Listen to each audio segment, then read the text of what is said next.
Welcome back to Haunted Cliffside, where Boulder and I rarely finish games. We have just climbed the mountain in Madeira and spoken to Joch the Sage, and now we need to complete the Trials of Courage.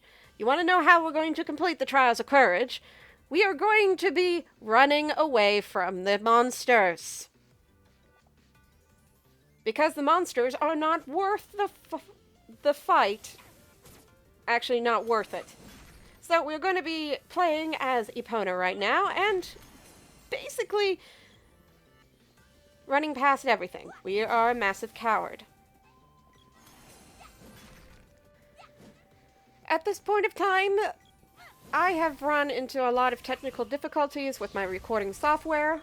The computer I usually use to record these gameplays have decided to not cooperate with me. Hoo-ah! And I decided to try a new laptop to record, and it is not powerful enough to do the commentary, but it's powerful enough to do the gameplay.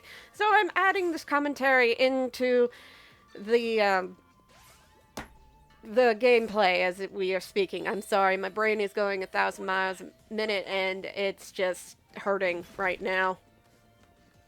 So instead of commentating over the gameplay of us just running away to try and get to the final trial of courage, which is, I believe, fighting clones of ourselves. Yeah, we're going to be fighting clones of ourselves to speak with Joch. Yep, dead end. Alright, let's go, let's go, let's go. Yeah, and here we are at the end. Now, these three aren't really, dangerous. Slave Clone is 999 health, while Epona and Malin are 800. But we are basically going to rock slide the ever-loving hell out of them. Because that is the only spell that I know. So in the meantime, I don't know what else to do because this narration is just cut in because of the laptop problem. So I decided, hey, might as well read a book to you guys because at the same time, I don't know what to talk about. There's nothing for me to talk about other than my day, which sucked because I decided to be domestic for once in a while and clean up my house. I finished cleaning the kitchen and I can see the floor in my study. That is a win-win situation for me. What is it, baby? I love you. Sorry, Tail is being, Tail. So, I want to read you guys Vampire Files by P.N. Elrod. The first book is Bloodlist. Publisher is Ace Group. And author is P.N. Elrod.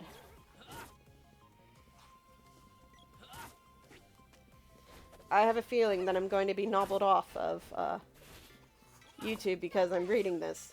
So, let the reading commence. Oh wait, no, we're finally killing everyone.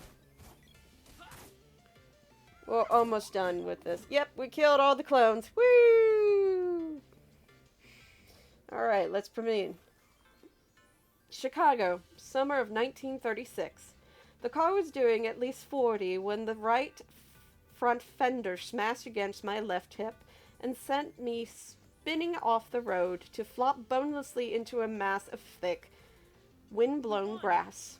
It was a well-engined accident involving no small skill on the part of the driver. A body, depending on its size and weight, is relative to the speed and position of the car. It usually does two things. It either goes under the car or bounces over it. Going under, it can get dragged, leaving a lot of bloody physical evidence all over the road and vehicle.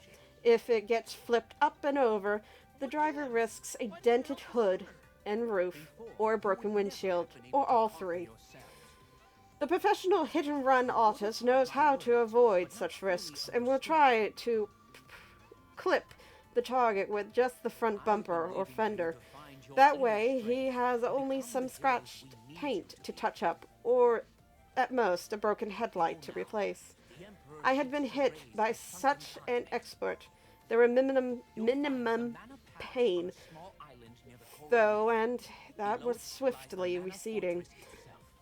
The idea my spine had been broken was the first real thought to surface in my cobweb-clogged brain since I woke up on the beach.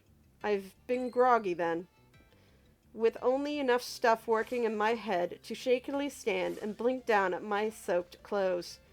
It never occurred to me to question why I was on the beach and in such a condition, and I was still in the thought-numbing state of shock when I climbed a short sandy rise and found the road.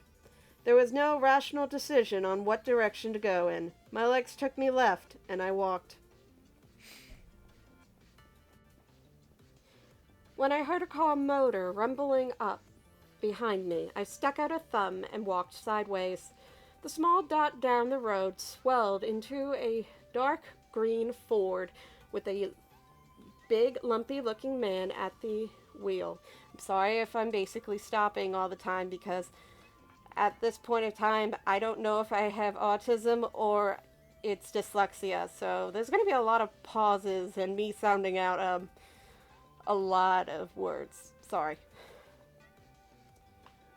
While still a little distance off, the car slowed abruptly, its headlights raking painfully into my eyes. I shielded them, blinking stupidly as the motor gunned. Gears shifted and the thing shot forward. The driver held a straight course, as though he's changed his mind about picking up a hitchhiker. Then he swerved at the last possible second. If my brain had been running on more than one cylinder, I might have been able to jump away in time. The landscape stopped spinning, and I lay belly up staring at an unnaturally brilliant Milky Way a few feet from my nose, wondering what the hell was going on. I tried moving a little, the intense pain of the impact was gone, but I was cautiously cautious of broken bones. Everything worked perfectly, though I'd been incredibly lucky. Twisting on my stomach, I stared down the road. The Ford stopped, the motor cut, and the lump behind the wheel was just levering himself out of the door. The only cover of 50 yards was long grass. The beach was just across the road, but this particular stretch was clear of concealing rocks, except for the car. The only option left was to stand of trees on my side, which were too far away. The man was coming up fast and had a gun in one hand. Anything was better than waiting for it. My feet dug into the ground, and I bolted for the trees, like a frightened rabbit. He spotted me, changed his course, and yelled for me to stop. After hitting me with a car, he couldn't have really expected me to do him any convenient favors? Consideration. I'm gonna say any favors. In an open space, a gunshot doesn't sound like a gunshot, not like the ones you hear at the movies. All I heard was a flat, unimpressible crack. Then the impact sent me spiraling. It had been a lucky hit. We were at the slight angle to over another, and the narrow part of my body was towards him. The bullet entered my lower right back, just above the pelvic bone, traced through my vitals and out the front, just above the belt buckle. I dodged up and instinctively tried to hold things in, but there was nothing. The sharp heart pain hot pain was already vanishing, and my hands came away clean from what should have been a bloody mess. But my would-be killer tottered off and turned me over and stopped short as I stared accusatorily at his stupefied face. He was puffing hard and looked ready to say something, but gulped it back. He quickly leveled the gun with my eyes, the business end looking as big as the open manhole. Oh, big as an open manhole. His fingers were ready on the trigger. Orders were being sent from my brain to the tiny muscles, telling them to contract.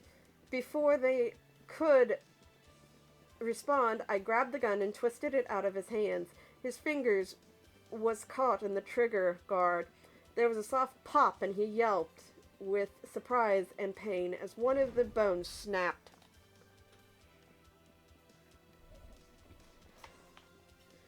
He fell back trying to get away, and I seized an ankle, jerked, and pulled him down. His left fist swung up and smashed into my face, but with little effort I managed a weak backhand swat and left him half-stunned.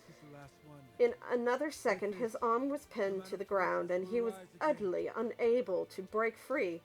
It was easy to hold him still, even though he was built and muscular like a wrestler and outweighed me by a good 80 pounds. Yeah, I should know. He looked up at my face, hovering inches from his own, and whimpered. The man's heart and lungs were thundering in my ears like a train. All my senses were sharp and new and wonderful. I could even smell the blood. An exciting scent when one mixed with the sour tang of fear. On his thick, rough neck. Okay, I feel like I'm reading porn. The skin seems oddly transparent where the large veins pulsed. First it disturbed, then it tantalized. My mouth sagged open, dry and achy, with the sudden thirst. I felt drawn to it, like a cat to milk. In reality, cats cannot have milk. He gagged, and his bladder let go as my lips brushed his throat. Then he passed out. Yeah, I felt like I was reading porn at that point, but this is a noir story, so it has to do it. Alright. I jerked back, wondering what the hell I was trying to do, pushing away until I was no longer touching him. I lay face down in the spiky grass, shaking like a fever victim until the thirst faded. Oh, we're fighting the boss. It's just a giant Langolier. So let's just send it back to Stephen King, shall we? To continue. With a hand under each arm, I dragged him backwards over the irregular chunks of grass and sand to his car. I felt strong enough to carry him, but didn't relish coming into contact with his wet pants. Fortunately, the key was in the ignition, so I was spared to search his lower pockets. I opened the passenger door and stuffed him inside. My mind was more or less functioning again, and full of questions. Who this stranger was, and why he wanted to kill me. Seems like good ones to start with. So I picked his coat pocket and went through his wallet. Okay, we just beat the boss, and now we have to go back. See you in a bit. The altar is just above us. Let's go.